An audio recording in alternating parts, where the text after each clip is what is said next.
Hola, buenos días. Gracias a todos y a todas por conectarse. Una disculpa por el retraso. Es la primera vez que hacemos no un Zoom, sino una suerte de conferencia híbrida. Entonces, muchas gracias por esperar.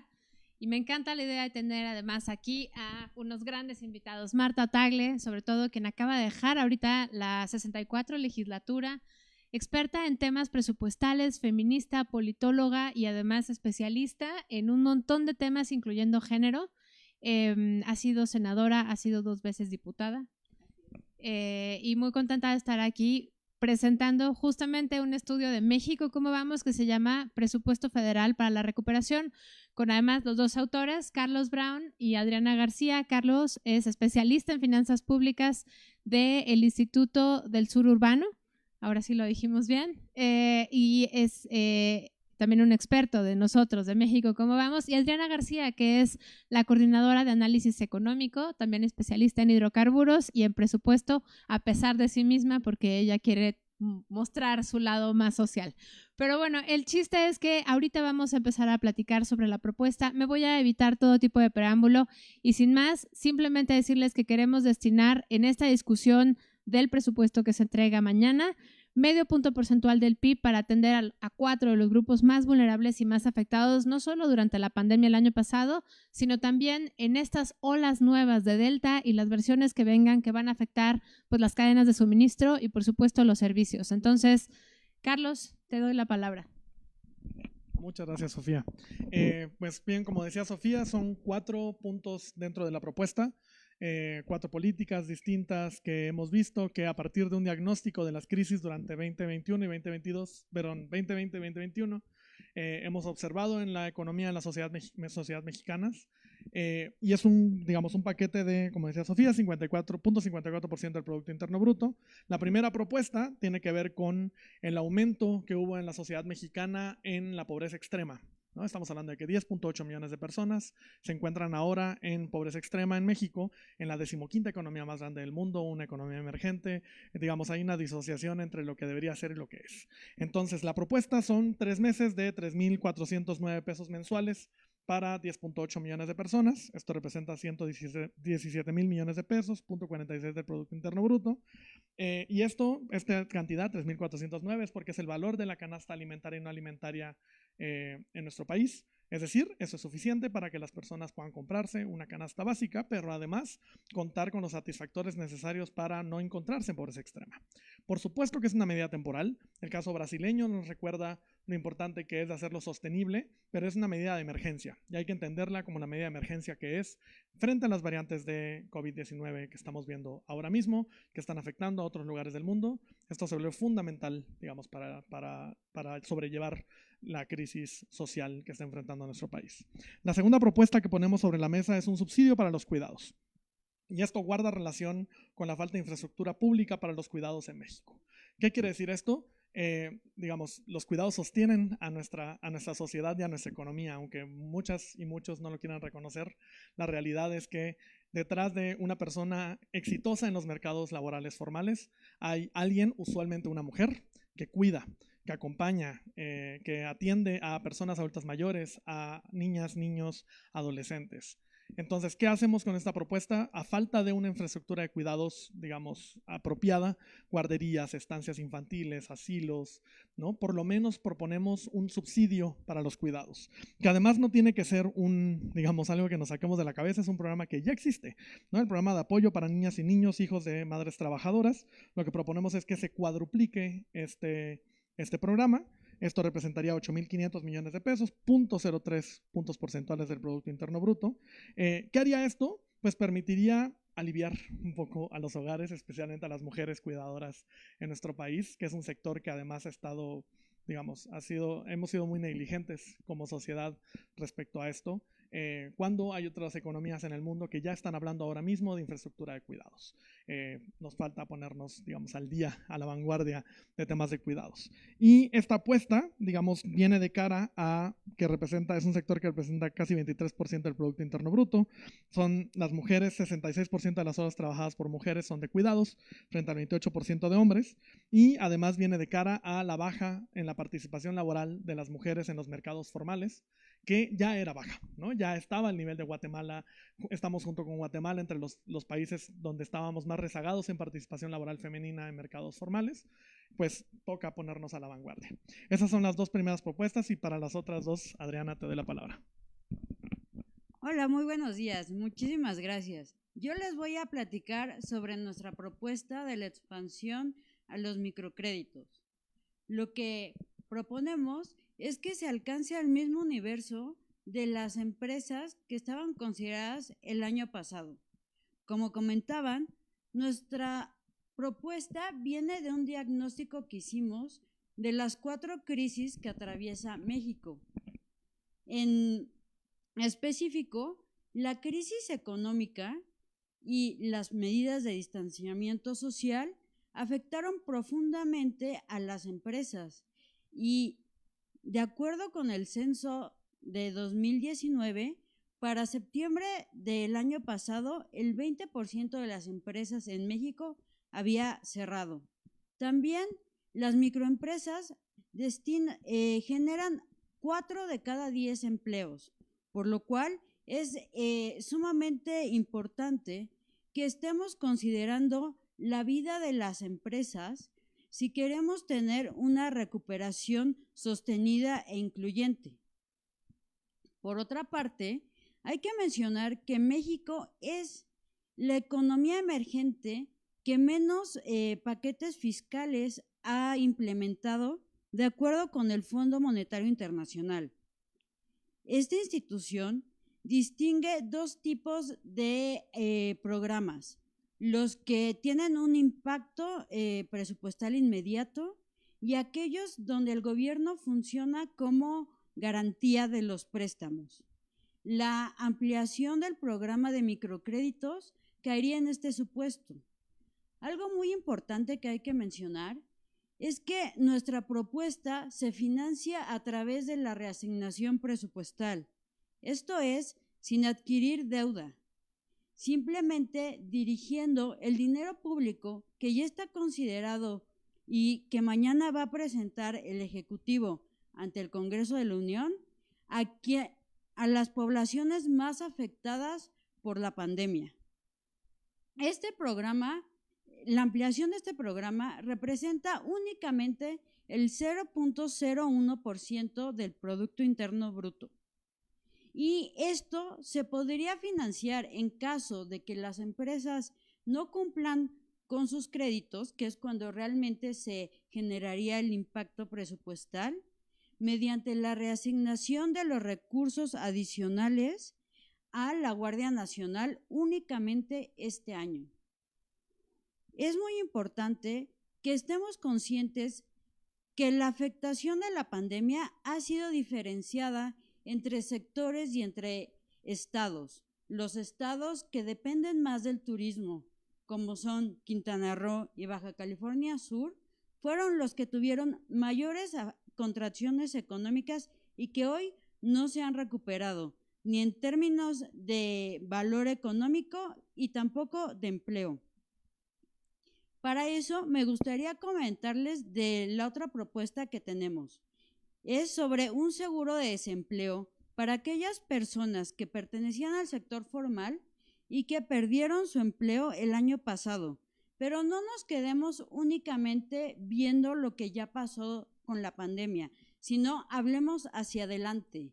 Vemos que las nuevas variantes del COVID han afectado profundamente a la recuperación del sector servicios, al turismo, hotelería, restaurantes, y que justamente el sector servicios es más del 60% de nuestra economía y emplea a más mujeres que están en riesgo de perder su trabajo formal en caso de que se implementen nuevas medidas de distanciamiento o que disminuya el turismo.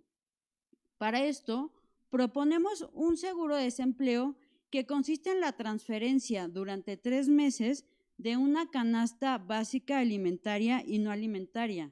Este programa estimamos, tiene un impacto de 0.03% del Producto Interno Bruto. Una vez más, Esto podría ser cubierto con la reasignación presupuestal del 50% del presupuesto destinado a los megaproyectos, que son Dos Bocas, el Tren Maya y los aeropuertos de Santa Lucía y Tulum. Es muy importante que tengamos discusiones sobre los impactos diferenciados que está teniendo la pandemia a nivel sectorial, estatal y en poblaciones. Y no perdamos de vista que estamos todavía a la mitad de la pandemia. No podemos tener discusiones públicas de un presupuesto como si ya hubiéramos dejado atrás el problema sanitario. Necesitamos más y más vacunas. En México, al 31 de julio, únicamente el 30% de la población contaba con un esquema, perdón, el 20% de la población contaba con un esquema completo de vacunas y el 17% tiene únicamente una dosis. Es cierto que la campaña de vacunación no es la única solución. Para ello se necesitan más estímulos. Por ejemplo, la respuesta fiscal de México es entre 2020 y junio de 2021 es de aproximadamente el 1.9% del Producto Interno Bruto, una respuesta similar a la de Pakistán. Entonces, invitamos a todos los mexicanos y sobre todo a nuestros legisladores a estar pensando en la asignación presupuestal para el año 2022 con perspectiva social para poder aspirar a una recuperación incluyente y sostenida. Muchas gracias, Adriana, por la exposición tan amplia con todo el antecedente. Carlos, a mí me gustaría simplemente recapitular brevemente. Son 4 crisis las que estamos detectando y sobre todo diagnosticando aquí: la económica, la social, la de salud y por supuesto también la de cuidados, que es justamente la que impide que más mujeres se incorporen al mercado laboral remunerado. Y a mí me gustaría aquí preguntarte, Marta, justamente cómo ves la propuesta, cómo ves el presupuesto que viene y sobre todo qué perspectivas nos planteas, digamos, de cara a las modificaciones presupuestales que sabemos que la Secretaría de Hacienda por ley no tiene mayor obligación más que pues informar cada 3 meses que ya cambió la cantidad del presupuesto asignado por ramo, pero realmente no pareciera haber ningún otro tipo de restricción, por un lado, y luego, bueno, pues la reforma de 2019, que ya nos contarás tú, ¿qué opinas y cómo le hacemos para tener mejor control desde el legislativo? Muchísimas gracias, Sofía, y de verdad felicitarles por este estudio que están haciendo. Me parece muy importante decirles en este contexto que todo gobierno llega con un proyecto político que se refleja en la parte económica, es decir, un proyecto que al final de cuentas para poderse traducir tiene que ponerle presupuesto, ¿no? Y es lógico que el gobierno de la 4T llegue con un proyecto político que se ve reflejado en el presupuesto. ¿Cuál es este proyecto? Pues han sido las mega obras y estos programas insignia que de los que todo el mundo hemos hablado, adultos mayores, jóvenes, construyendo futuro, etcétera, ¿no? Y suponiendo que el país hubiera seguido normal, pues era lógico que el gobierno siguiera insistiendo en esos programas porque es su proyecto. Sin embargo, me parece muy importante señalar que llegó la pandemia. Y la pandemia en todo el mundo nos colocó en otra situación totalmente diferente como mundo, pues.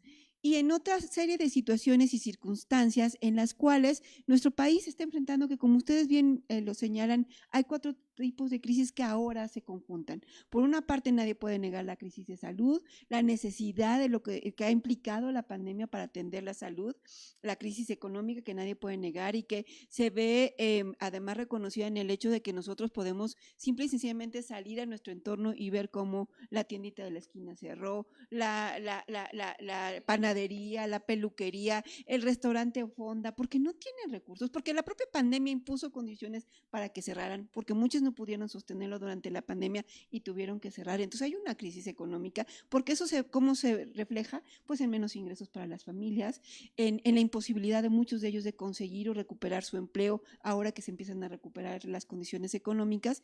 Y entonces uno esperaría que todo esto que está reflejado, estas 4 crisis, por supuesto la social, que se ven reflejadas en los bolsillos de las personas sean atendidas por el presupuesto. ¿Por qué? Porque el presupuesto tiene la capacidad de atender las necesidades de las personas. Es decir, no es muchas veces nosotros creemos, como cuando hablamos del tema de los cuidados, de cómo ahora las mujeres con la pandemia se han tenido, o sea, se ha demostrado que es gracias al trabajo de las mujeres que se sostienen las medidas de emergencia sanitaria por el tema de los cuidados, porque las mujeres son las que cuidan a las personas enfermas, a niñas y niños, ahora con la educación a distancia, además la educación a distancia, a personas enfermas que dejó de cuidar el sistema de salud, no por COVID, sino por otras enfermedades, o sea, ya hay muchas enfermedades que ha dejado de atender el sistema de salud, y entonces muchas veces se cree que esos son temas pues de las mujeres o que tiene que ver cada familia cómo lo resuelve. Y no, esas situaciones se pueden atender y resolver justamente a través de programas presupuestales. Por eso me parece muy interesante las 4 propuestas que ustedes están poniendo sobre la mesa, que justamente tiene, por una parte, el tema de los microcréditos para atender justamente esta situación en la que muchas empresas familiares,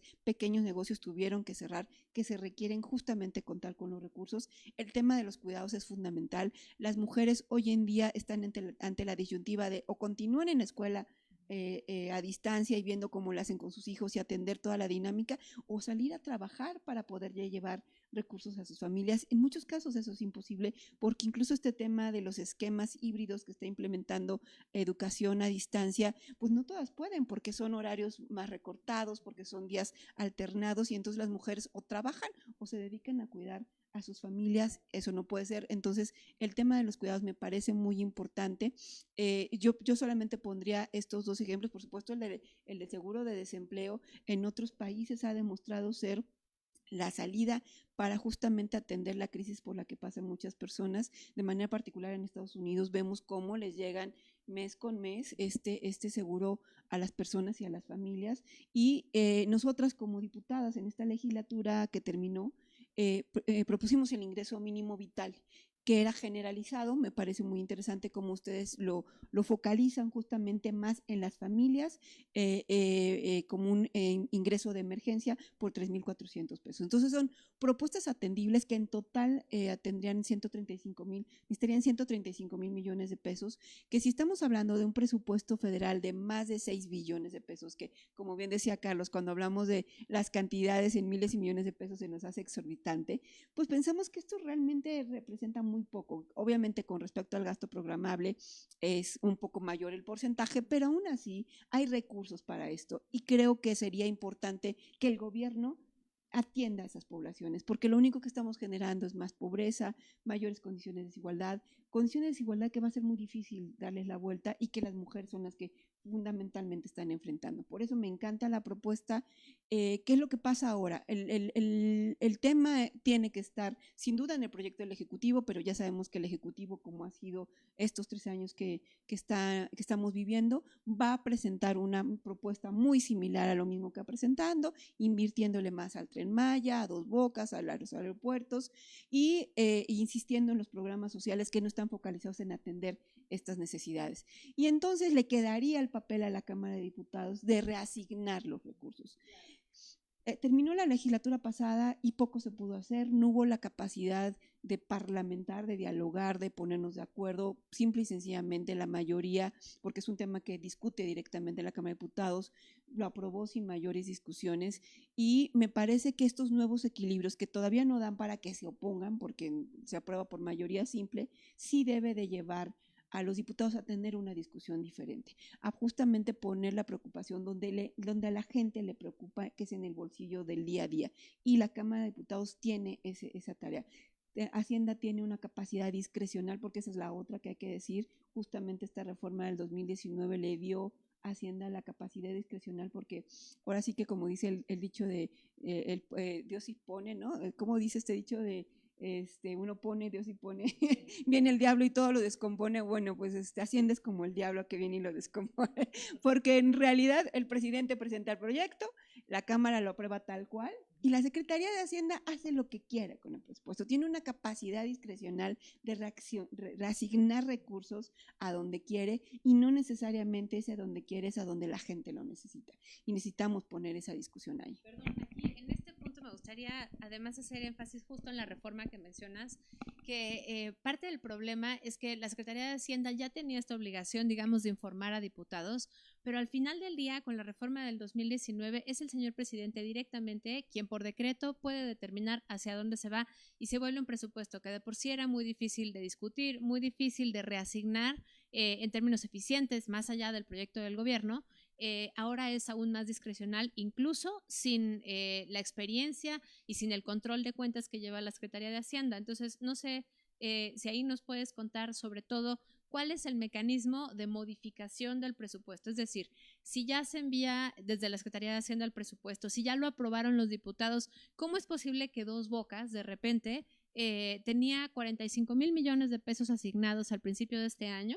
Y a la mitad del año ya estamos hablando de que se triplicó el presupuesto que se va a destinar en el año y además ya se gastó casi todo. Entonces, ¿quién puede supervisar eso? ¿Cuál es el rol del legislativo? Y cómo como ciudadanas podemos decir, oye, yo no estoy de acuerdo que se siga destinando tanto dinero a eso y quisiera que se destinara tal vez a poner guarderías. Sí, ese es un tema fundamental porque la Cámara de Diputados tiene esa atribución. Es decir, la idea de tener diferentes poderes y además el poder legislativo dividido en dos cámaras es que tengan facultades exclusivas. En el caso del Senado tiene la política exterior, pero en el caso de la Cámara de Diputados tiene como responsabilidad justamente el control presupuestal. Y debería de ser justo la Cámara de Diputados la que estuviera discutiendo las reasignaciones, las modificaciones de presupuesto y que la Comisión de Vigilancia que tiene la Cámara de Diputados estuviera haciendo o cumpliendo con su deber, que es vigilar el presupuesto, para ver justamente el por qué se está reasignando y si es válida la reasignación y si la reasignación, en este caso, por ejemplo, de Dos Bocas, que es tan grande, ¿no? Si se justifica o no. ¿A qué se debe? ¿Sobrecosto? ¿Es la necesidad de aumentar la operación de la construcción de esta obra del gobierno de Andrés Manuel López Obrador? ¿Están cumpliendo también del otro lado con los plazos? ¿O simple y sencillamente están siendo bolsas que se utilizan de manera discrecional, como desafortunadamente lo vimos con el presupuesto? Hacia mediados del año, antes de las elecciones, pues todo el mundo vio cómo fluyeron los recursos de programas sociales, de vacunas, etcétera, y también entonces tienen esa capacidad de manejar discrecionalmente los recursos y la Cámara de Diputados es la que debería de estar poniendo ahí y el tema. Y además hay que decir que los diputados, a diferencia de los senadores que representan a las entidades federativas, los diputados no representan a los ciudadanos. Entonces, es muy importante que cada vez haya más ciudadanos informados, conscientes, que conozcan esta propuesta que ustedes están elaborando para que le exijan a sus diputados, para que no sientan que esto es un cheque en blanco de que ya fuiste el legislador electo para 3 años y ya te olvidas de mí. Hay que estarles exigiendo a los diputados que cumplan con su deber y en este caso es que representen los intereses de los ciudadanos y no del gobierno. Gracias, Carlos. Yo nomás te veo sintiendo y diciendo que sí, y por otro lado te pones rojito porque también veo que hay pues un montón de cosas que no están saliendo como deberían saber. Entonces me gustaría conocer tu opinión de cómo podríamos hacer para que la discusión legislativa fuera más rica, porque además varios de los legisladores nos hicieron favor de respondernos al correo de invitación a esta transmisión y de responder que estaban muy interesados en platicar la propuesta. Y aprovecho para meter un buscapiés que posteriormente me gustaría que Adriana y tú comentaran. Si estamos pidiendo como México, ¿cómo vamos? Que haya mayor inversión pública, ¿cómo es posible que estamos pidiendo a la par que se desfonde la inversión para dedicarla al gasto social? Entonces me gustaría escuchar esas dos opiniones, empezando por Carlos. Es una muy buena pregunta la segunda. A ver, de entrada, lo que decía Marta ahora de la reducción en la discusión y en la parlamentación del presupuesto, queda latente en los números, ¿no? Cuando vemos el monto modificado entre el proyecto que manda el Ejecutivo y lo que aprobó finalmente el Legislativo en la última legislatura, en los últimos 3 ejercicios fiscales, se ve la reducción, ¿no? Ya la última discusión ya fueron unos cambios mínimos al presupuesto, ¿no? Y eso se refleja, ¿no? Ahí está latente, más allá de discusiones de si hubo o no hubo discusión, ahí se ve, ¿no? La modificación fue muy pequeña de lo que se pudo hacer. ¿Qué rol le toca al Legislativo? más allá de lo que decía ahora Marta con el tema de la vigilancia y el control, pues es que el problema es que hemos disfrazado esta discusión, que es como una discusión muy política, de discusión técnica. O sea, una discusión de números, de grandes números, de rubros, de clasificaciones.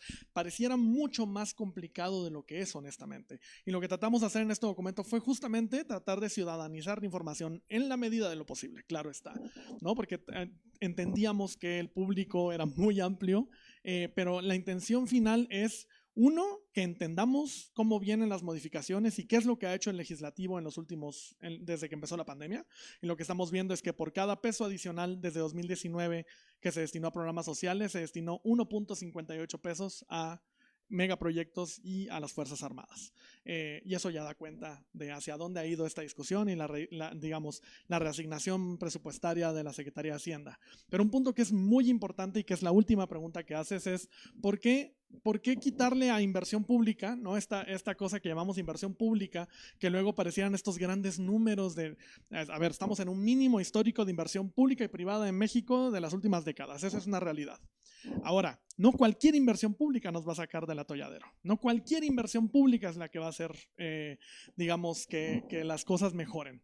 Por supuesto que hay personas y familias beneficiadas por los megaproyectos. Sin duda que la región sur-sureste del país es una región que trae un atraso considerable en temas de infraestructura social especialmente respecto al resto del país. Sí, es cierto.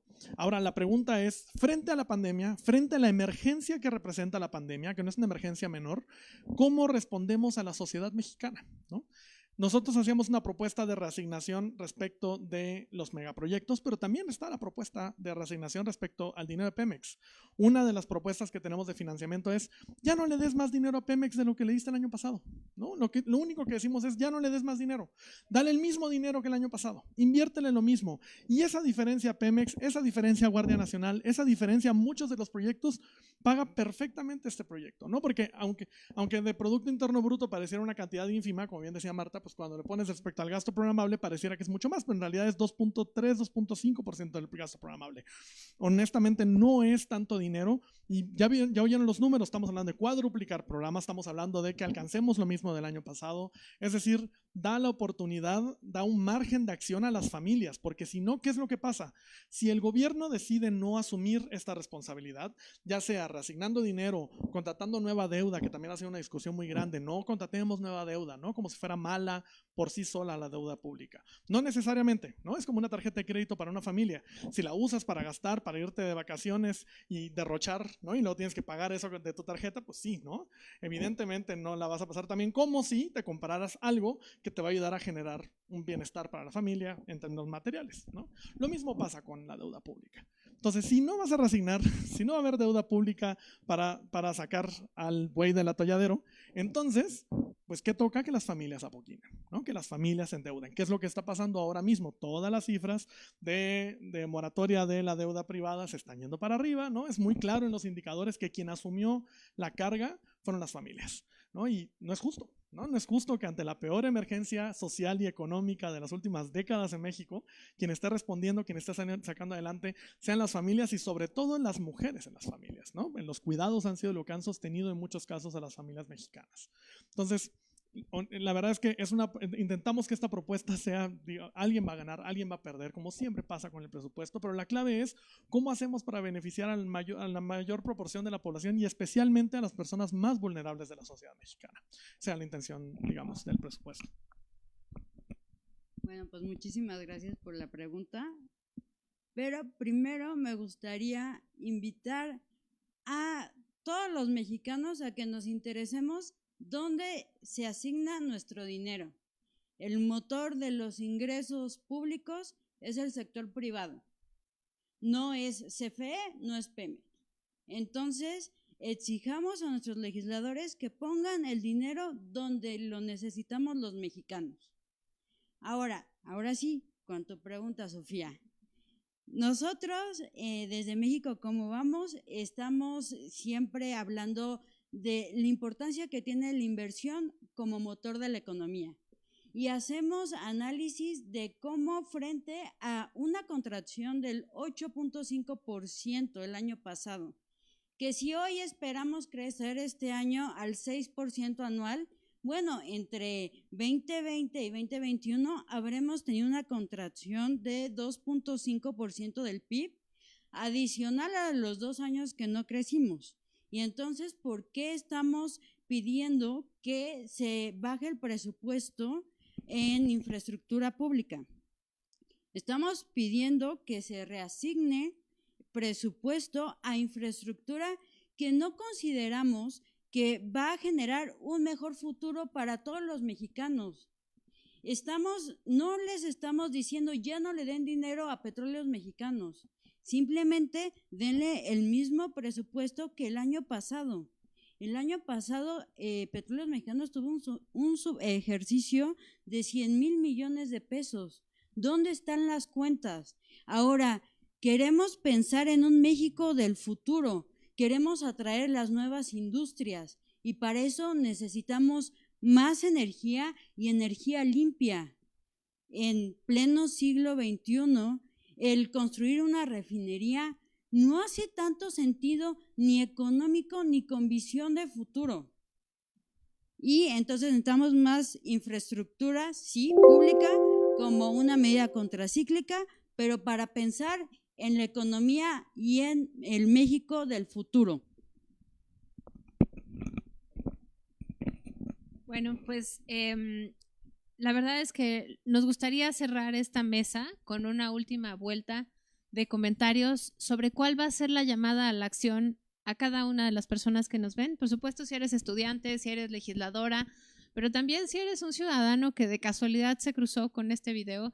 Creo que es importante asumir que estamos en distintos niveles de crisis, que no todos nos está afectando de la misma manera, pero también hay que tener muy claro que esta es una apertura de discusión. No estamos teniendo la verdad única, no estamos teniendo la verdad absoluta. Creo que las y los legisladores que vienen de los estados tienen mucho mejor el pulso de qué es lo que se necesita a nivel local.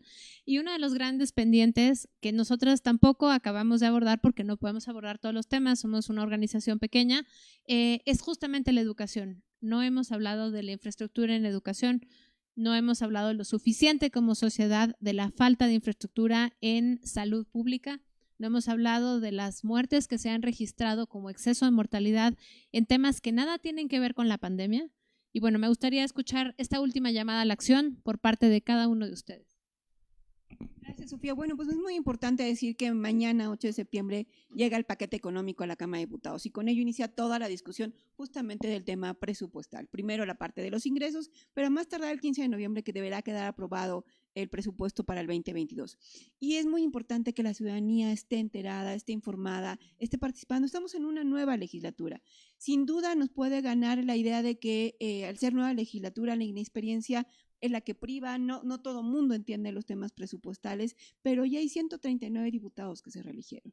Entonces creo que es muy importante que le pongan ojo a sus diputados, que estén pendientes de cuál es su trayectoria, qué están haciendo, qué planean hacer, que les empiecen a exigir directamente, porque insisto, las y los diputados son representantes nuestros en la Cámara de Diputados y no pueden simple y sencillamente dejar el tema sin generar una discusión diferente. Insisto en el tema de la discusión porque, aunque bien dice Carlos, en los hechos se puede demostrar justamente en las pocas modificaciones que ha habido y que también hay que señalar que incluso en la Cámara de Diputados la forma en la que se reasignaba el presupuesto en otras administraciones era también con base a bolsas de repartos discrecionales entre los diferentes grupos. Tampoco queremos que regresen a eso, pero sí queremos que esta distribución sea diferente. Y aquí hay una propuesta, que la discutan, que la conozcan, que vean los números, que corran esos números, que sobre todo escuchen lo que necesita la gente. Y les puedo decir que hay mujeres que se están quedando sin ingresos, que están a cargo de sus familias, que no tienen cómo atender la salud de las personas enfermas de su casa y que todo eso se puede atender a través del presupuesto. Y es ahí donde tiene que estar la discusión y se tienen que abrir a escuchar otras voces. Muchas gracias. A mí siempre me gusta decir, siguiendo a Schumpeter, ¿no? Pero en una versión mucho más coloquial, que el presupuesto es el reflejo de las prioridades de un gobierno y de su sociedad.